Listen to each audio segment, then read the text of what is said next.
Los criterios emitidos en este Saludos, queridos radioescuchas, queridos seguidores de Instagram.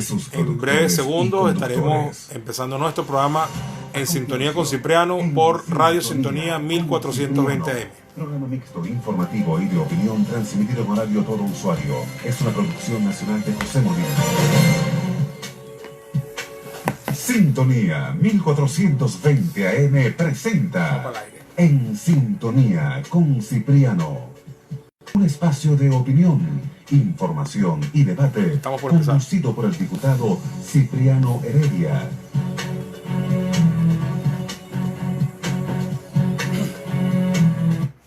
Buenas tardes, queridos radioescuchas, sean todos bienvenidos a este su programa En Sintonía con Cipriano. Transmitimos de Radio Sintonía 1420 AM en la ciudad de Caracas. En la presidencia de la emisora, la doctora Ana Mireya Obregón. En la coordinación de producción, Toti López Pocaterra. En los controles, nuestro buen amigo Moisés y quien les habla, Cipriano Heredia. Aprovecho de saludarlos, no solamente a ustedes, los radioescuchas de Sintonía 1420 AM, sino también a los seguidores del Instagram. Estamos transmitiendo en vivo por esa red social. Y bueno, ya hay muchas personas conectadas. Está Aquiles, Noemí, Wolfgang y bueno, otra gente que se está conectando, quienes saludamos también. Y para conocimiento de todos, esa red social por la que estamos transmitiendo es @Heredia Cipriano.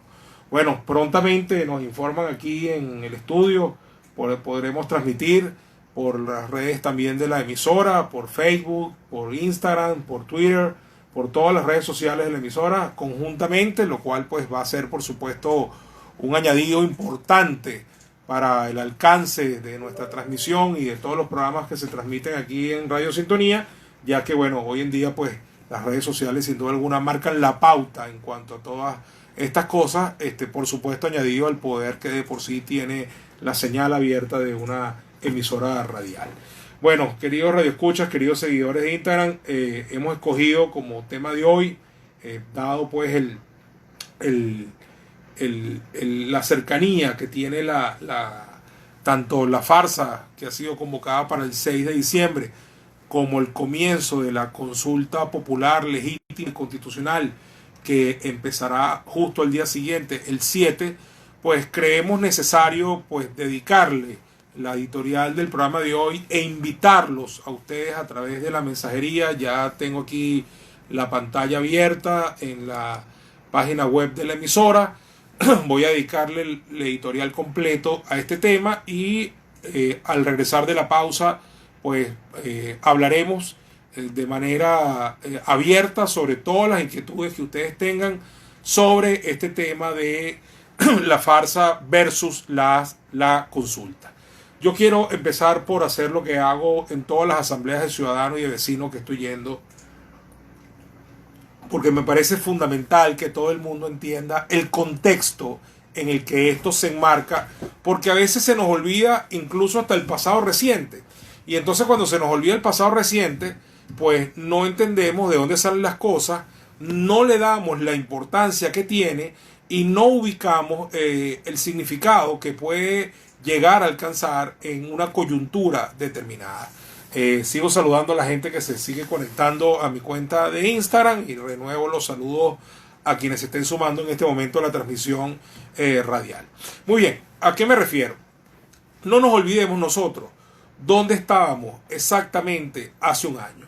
Hace un año había la incertidumbre si Guaidó iba a ser o no reelecto presidente de la Asamblea Nacional, había todo un movimiento, evidentemente el PSV trabajando a tiempo completo para impedir que eso ocurriera y había una enorme cantidad de diputados. Ya a esta altura se escuchaba hablar de que había una operación llamada Alacrán en marcha, picando diputados por aquí y por allá, y que trataron de quebrar la mayoría sólida que había electo Juan Guaidó presidente de la Asamblea Nacional en enero del año 2019 con más de 100 votos, pero se llevaron un chasco, no pudieron constituir un quórum, no hay acta de elección del señor Parra, hicieron todo un show, tomaron las inmediaciones de la Asamblea desde temprano, se generó una escena insólita cuando el presidente y varios diputados no pudieron entrar al hemiciclo y tuvieron que intentar incluso brincar las rejas, hasta que finalmente lograron constituir el cuerpo esa tarde en el Nacional. y allí frente a los embajadores de varios países de América y de Europa, pues hubo una votación que arrojó 100 votos exactos a favor de Juan Guaidó por su reelección como presidente de la Asamblea Nacional. Bueno, eso fue un primer triunfo temprano. Después, bueno, fue imposible volver a usar la sede del Palacio Federal Legislativo, pero debo recordarles que Guaidó se fue de gira. Salió de manera secreta del país, hizo una gira muy importante que empezó por Colombia, siguió hacia Europa, fue recibido por muchísimos presidentes, por el alcalde de Madrid, y finalmente se regresó a América desde Canadá hasta que bajó a Estados Unidos, y broche de oro su presencia en el discurso del Estado de la Unión y la visita a la Casa Blanca. Aquí nos saluda Pascual Hernández, saludos Cipriano desde Seattle, costa norte Pacífico, saludos Pascual. Y dice, la consulta popular es un hecho político, hay que impulsarla, es una vía para manifestarse. Así es, pero quiero desarrollar el tema. Usted me dirá, bueno, ¿y por qué este se fue tan lejos? Bueno, porque me resulta demasiado importante poner esto en contexto histórico para que se entienda la relevancia que tiene. Juan Guaidó termina su gira, regresa a Venezuela en febrero y viene con una agenda que ha sido articulada, acordada con los aliados internacionales. Y entre ellos destaca, por supuesto, los Estados Unidos, que fue justamente donde cerró la gira, donde se había discutido todo lo que se había hablado con los demás presidentes, y bueno, finalmente se habló con el principal aliado con que cuenta la causa democrática de los Estados de Venezuela, que es el gobierno de los Estados Unidos de América. Muy bien, ese impulso que se trajo de esa agenda internacional llevó al presidente Guaidó a concertar con los factores internos la agenda. Y se habló uno por uno con esos factores, con los sindicatos, con los gremios, con los centros de estudiantes, con las autoridades universitarias, con las asociaciones de vecinos, etc. Y se fue creando un ambiente que nos llevó a lo que se conoció como el Pliego Nacional de Conflicto. Por favor, les pido que traten de hacer memoria de lo que les estoy diciendo para que entiendan de dónde sale esto y la importancia que tiene. Ese Pliego Nacional de Conflicto, ¿verdad?, debía ser aprobado en una sesión de la Asamblea. Se convocó a la gente a diversos puntos de Caracas para marchar hacia allá, pero como era de esperarse, nos interrumpieron en Chacaíto. Eso fue exactamente el 10 de marzo de este año. Salieron cientos de miles de personas a la calle. Quien diga que no fue así, lo único que está demostrando es que no fue, que no salió, que no acompañó esa manifestación popular importante. Y bueno, fue reprimida a la altura de Chacaíto, pero había un plan B. Y el plan B era bajar hacia las Mercedes, y la asamblea se constituyó legítima y legalmente en la Plaza Alfredo Sadel, donde acordó por votación unánime la aprobación de ese Pliego Nacional de Conflicto. Ese Pliego Nacional de Conflicto significaba una escalada importante de la presión interna vía la movilización de calle, y el régimen, entendiendo perfectamente que esto era una agenda articulada entre el gobierno interino, la Asamblea Nacional y los aliados internacionales, pues decidió salir del paso. Perdón. Por cierto, aquí acabamos de hacer un ejercicio de lo que hemos aprendido de cómo hay que estornudar en estos casos. Poniéndose la nariz en el codo, entre el codo, y nunca haciéndolo abiertamente, porque podemos contagiar a los demás si nosotros tenemos el virus, ¿no? No es el caso, pero es importante recalcarlo, ¿no? Y más ahora que dieron esta flexibilización general, que ojalá no se traduzca en un rebrote muy duro y lo estemos lamentando en enero. Pero bueno, es lo que hay y es lo que la gente está más o menos mentalizándose, porque no se olviden que el régimen necesita crear un ambiente de pseudonormalidad para el domingo, y seguramente el lunes inventará algo donde por una semana hay que tomar precauciones, habrá actos de saboteo, pero lo cierto es que se supone que hay una flexibilización general todo el mes de diciembre que esperemos no traiga malas consecuencias. Muy bien, retomo el hilo.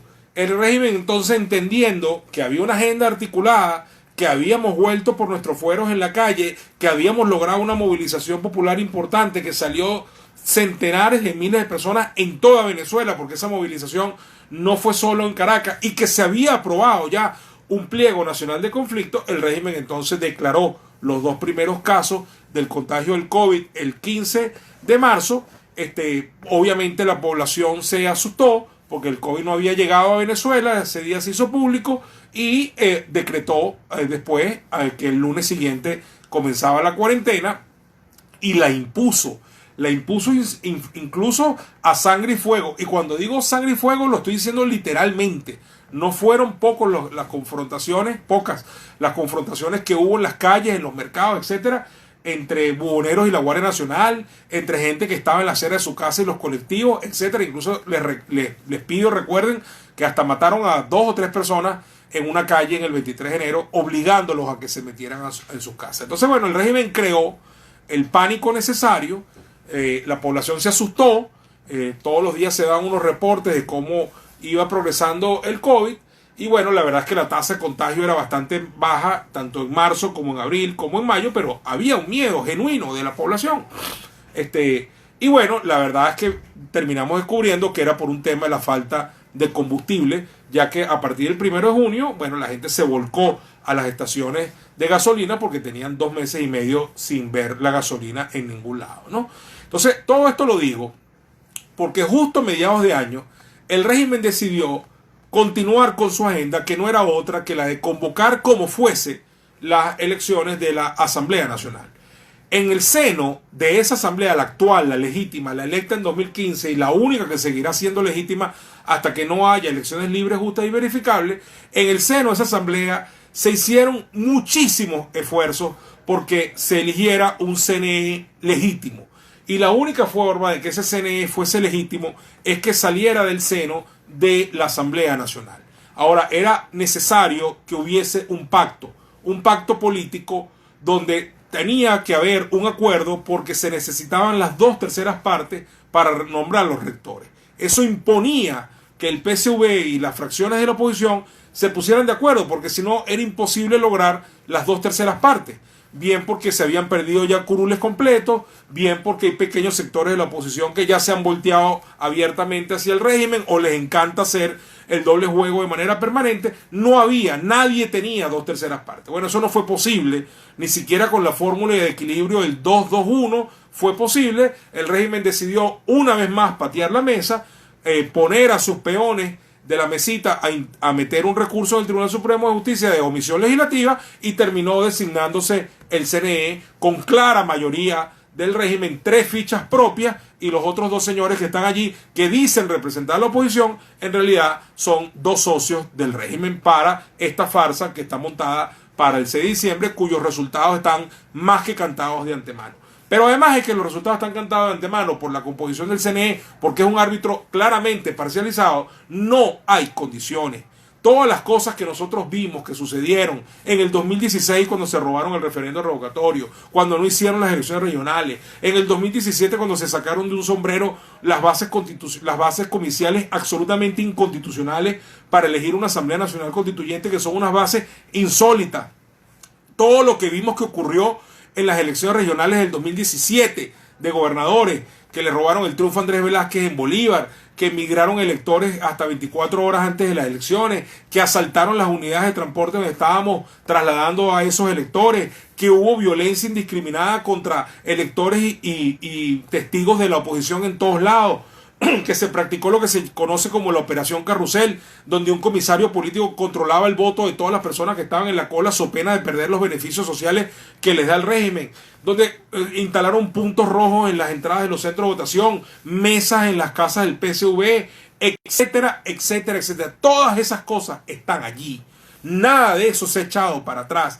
Y un registro electoral que está totalmente viciado, tanto porque tiene un gentío que no debería estar en él, chinos, rusos, bielorrusos, cubanos, etcétera, y no están quienes sí deberían estar en él, como son, por ejemplo, todos los venezolanos que están en el exterior, que deberían formar parte del registro electoral, pero resulta ser que de 20 millones de electores, solamente 100.000 son los que están en el exterior, cuando en este momento hay 5.4 millones de venezolanos que están fuera, según nos dijo el propio comisionado del secretario general Almagro de la OEA para la diáspora venezolana, el comisionado David Smolanqui, el exalcalde de Latillo, quien nos confirmó apenas en un conversatorio hace 2 días que esa era la cifra de los venezolanos que estaban en el exterior. Pues no están en el registro. No se les ha dado el derecho, el permiso, no se les ha dado la posibilidad de inscribirse en lo que les corresponde.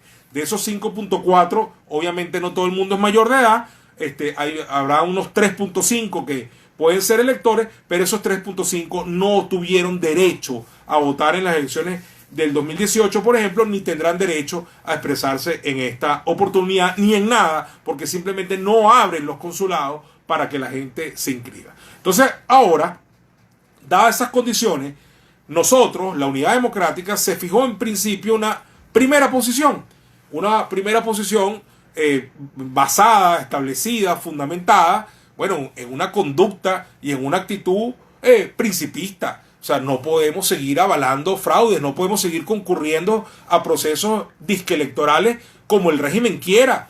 Y el peor favor que le podemos hacer a la causa de la restitución del voto como instrumento de cambio es declarar desde la primera de cambio, como lo hicieron algunos irresponsables: yo voy a las elecciones como sea, yo voy a participar aunque me pongan a votar de cabeza, aunque ya yo sepa que se van a robar los votos, aunque me impidan poner los testigos, aunque corra el riesgo de que me migren los electores, aunque estén 5 millones de personas fuera del registro electoral. Los que dicen de una vez: yo voto, yo voy a ir, yo voy a concurrir, como sea, bueno, están creando el incentivo contrario para que las cosas se arreglen. Porque si tú le dices a un régimen como este: yo voy a participar, hagas lo que hagas, pues entonces el régimen lo que sigue es empeorando las condiciones para garantizarse la victoria, y eso es exactamente lo que hizo. Entonces no es nada más un árbitro electoral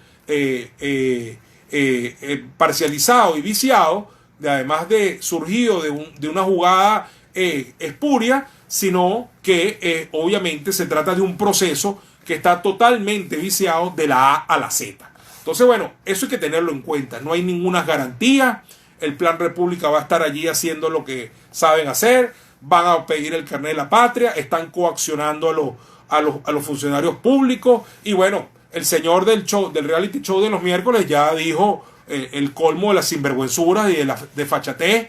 El que no vaya a votar no va a comer. Es decir, el que no aparezca registrado como que votó no le va a llegar más nunca a la bolsa CLAP. Eso fue lo que dijo. No dijo otra cosa, para que lo entiendan quien no lo haya entendido, lo cual es un chantaje inaceptable y una demostración ante el mundo del carácter de lo que se vive aquí en Venezuela. Entonces, bueno, yo lo que les quiero decir al final es que esa posición principista, que fue acompañada, y yo creo que es acompañada por la mayoría del pueblo venezolano, que entiende que eso que está allí es una farsa, es una trampa, pues esa posición principista tuvo algunas críticas, como por ejemplo la de la conferencia episcopal, que dijeron: bueno, muy bien, el proceso está viciado, eso es verdad, nosotros no vamos a desmentir eso, pero ¿y que en qué? ¿Nos quedamos en la mera abstención? Entonces la política es simplemente quedarnos en nuestra casa esperando el 6 de diciembre sin hacer más nada. Y ojo, esa crítica no solamente vino en la conferencia episcopal, esa crítica estaba en el ambiente, y la misma dirigencia política estaba preocupada por ese hecho. Y por eso, frente a la postura principista de no vamos a participar, no vamos a avalar de esto, se empezó a trabajar en una agenda que terminara de construir una ruta alternativa, y hubo un primer anuncio de 27 organizaciones políticas que después creció a 37, hasta que finalmente se presentó un pacto unitario con una propuesta completa que fue respaldada por más de 150 organizaciones entre políticas y sociales. Esa ruta alternativa plantea desde acompañar la protesta que está habiendo en las calles de Venezuela. Por cierto, octubre fue el mes que tuvo el mayor nivel de protestas en lo que va este año, 1.480 y tantas, casi 1.500 protestas. Eso es altísimo, es un promedio de casi 50 diarias.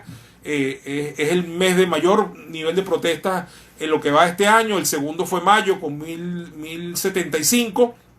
Eso evidencia el nivel de frustración que hay en la gente, pero esa es una protesta lamentablemente silvestre, desconectada de la demanda política de cambio. Es una protesta básicamente por la falla de los servicios, por la falla de gasolina, por el costo de la vida, pero que ahora se le estará tratando de dar ese enfoque político necesario conectarla con el objetivo superior, como lo es que esto tiene que cambiar, que Maduro tiene que irse de Miraflores, que el régimen tiene que darle paso a una transición hacia la democracia y que tiene que haber un corolario de este proceso que termine en unas elecciones libres, justas y verificables, tanto para presidente de la República, porque no ha habido elecciones legítimas, las del 20 de mayo de 2018 no lo fueron, y tiene que haber también unas elecciones legítimas para la Asamblea Nacional, cuyo periodo efectivamente vence ahorita el 5 de enero, pero que no va a poder ser reemplazada hasta que no haya un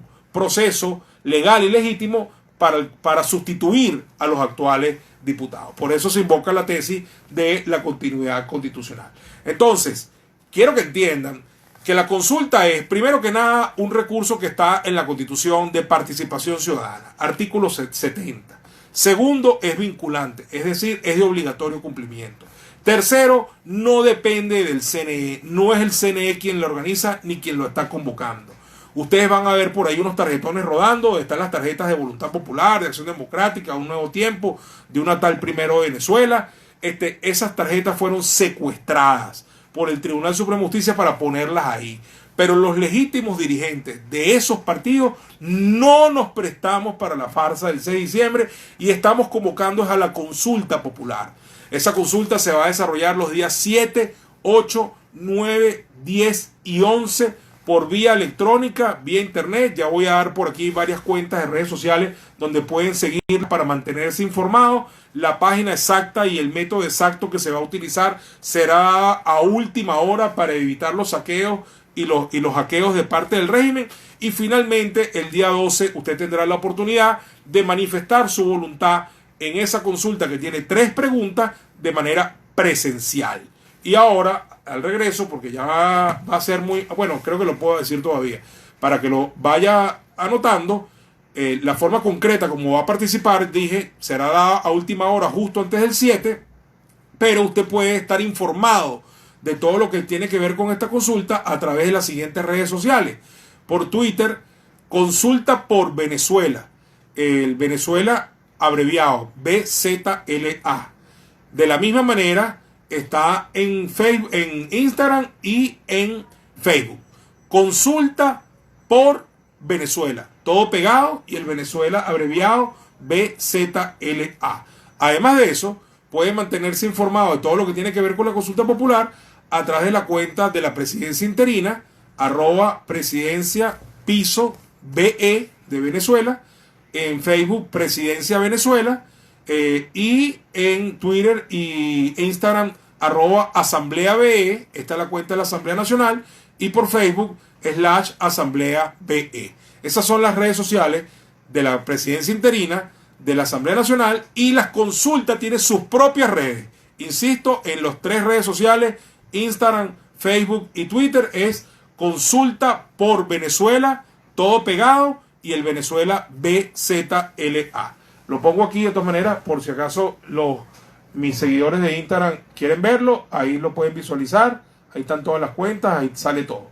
Dado caso, a eso es que estamos convocando, con eso es que tenemos que comprometernos. La consulta popular no es nada más para medir su opinión, sino para que quede reflejado cuál es la verdadera voluntad del pueblo venezolano, expresar claramente nuestra mayoría y mostrarle a la comunidad internacional que aquí no estamos dormidos ni esperando que venga ningún marciano ni ningún elemento, nada más que las únicas esperanzas de Venezuela están puestas en que alguien venga a salvarnos, sino que aquí también estamos en pie de lucha y también estamos dando una pelea, además en un terreno en el cual somos insustituibles, porque nadie puede venir a protestar por nosotros dentro de Venezuela. Esa parte la tenemos que hacer nosotros y nadie más. Dicho esto, y siendo las 5:30 en punto, vamos entonces al corte del programa. Volvemos en 5 minutos y voy a cortar también la transmisión por aquí por Instagram Live para hacer una segunda parte también en vivo, mientras que voy subiendo esta primera parte a la cuenta de Instagram @herediancipriano. Ya regresamos. Gracias. Ya volvemos. Conéctense en la próxima parte. Gracias. En breve.